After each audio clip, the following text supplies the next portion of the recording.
Well, if you think the Predator discourse is getting a little heated, Shelby Oaks is a whole other level. So basically, Shelby is a horror film directed by YouTuber Chris Stuckmann. So I want to be very blunt. I don't think he's a serious film critic, ever. And although I do think Stuckmann himself seems to be a nice guy, um, he lies a lot. He's very he's very deceptive. But still, it's the movie industry. So let's get to the action movie. But I will preface that yes, he is getting attacked by the alt right, by the racists, the very drinker people. So I don't like saying these things. I'm just trying to give a review of the film itself, and I do think it has a lot of strong points. So Shelby Oaks, I think, is best described as this very moody kind of conspiracy thriller with a cult involved. The setup is basically a sister goes missing, and the sister that does not go missing goes looking for the missing sister. But she's frustrated. It's been years, and nothing seems to happen.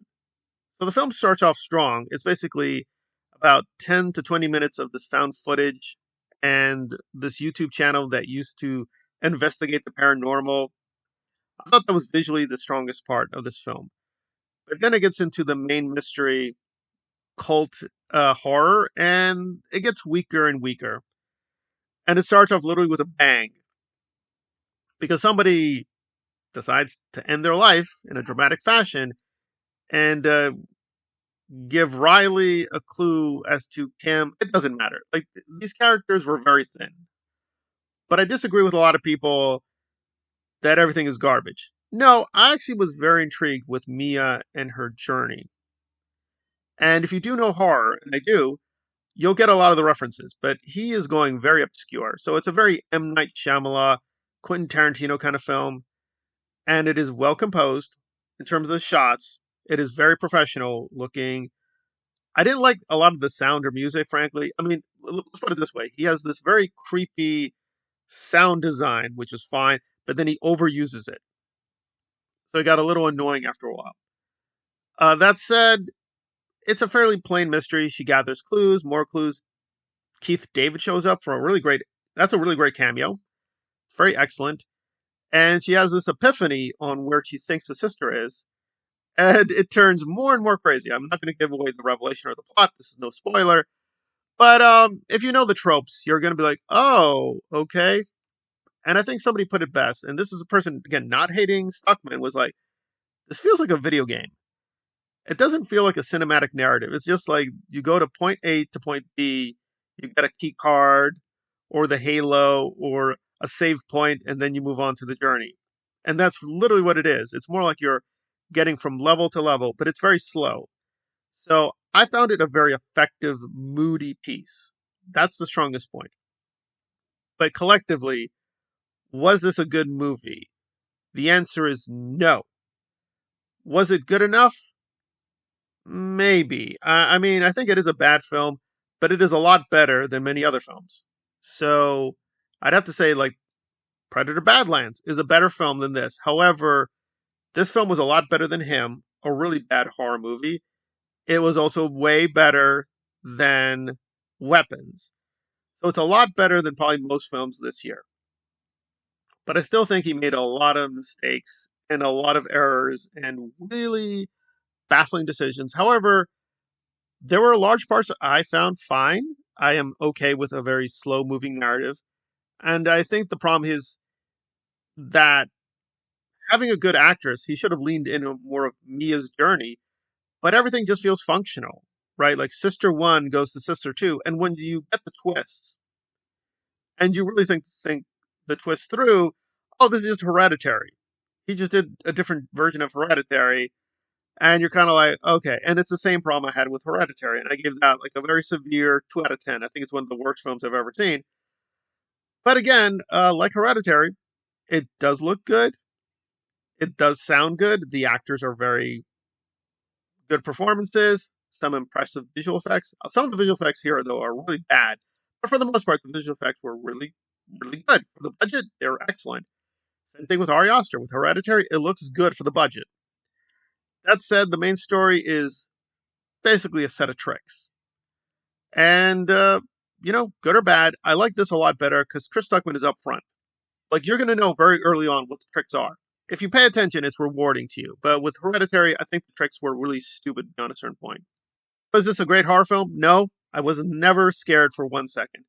But was I intrigued by the mystery? Yeah, to some degree. This is really a character piece. It's also about Stuckmann showing off as a director. But yes, a lot of things that other people complain about are there. Like the dialogue is just very, very vapid. It's like 101 screenwriting. Again, he just doesn't seem to be a great writer. There's no real rhythm or energy to the dialogue. And it just seems that he had a good idea to do the found footage and just stopped. And he decided to make a very safe, generic horror film. The ending is shocking, and it does set up a sequel. And I guess this is why Neon was interested that, okay, it shows promise that he's willing to do a very harsh ending. But against a horror movie, we know in horror movies you can have a depressing ending. But still, a lot of points for at least doing that. But again, overall, the narrative was just very, very weak. It's very, very weak. You're not going to really miss anything by not seeing this. However, if you do see it, it was effective enough places. It's above average. I think saying it's a 5 out of 10 is a little too severe. So I have to give it like a 6 out of 10. So it just feels like a very weak horror homage to much better films. But it is, again, Shelby Oaks is a lot better than most films. And Chris Stuckmann definitely took his time with the shots. He was definitely very careful with the lighting. And they really did put a lot of effort into the horror scenes. However, we need a lot more here. Like, there just doesn't seem to be a real personality or style. It is just a lot of tropes, a lot of tropes, a lot of tropes. Some of them are well done, some of them are very not well done. And that is about it. And then the movie ends. But really, I have no deeper insight to Mia, Riley, the cult. It's all very vague. And I understand that they're setting up a sequel, but I would not really be excited about the sequel. But I am intrigued by Stuckmann because I do think he shows some courage in a few scenes. And he is able to direct actors very well. Like Keith David is excellent. And some people are like, well, he doesn't do anything. No, what he does is very critical because he's setting up a certain revelation that guides Mia to a certain place. And some people complain about plot holes. I don't think that's a major issue because if you look at that scene carefully, I will defend Stuckmann there. The reason Mia does something seemingly very crazy is set up very well. So I don't have a major issue with the plot holes. I mean, it's like horror fantasy. You're going to have demon creatures. I mean, really, that's not the major issue. I think the problem is he's just very scared to have a style and polarize people. And, that's a choice.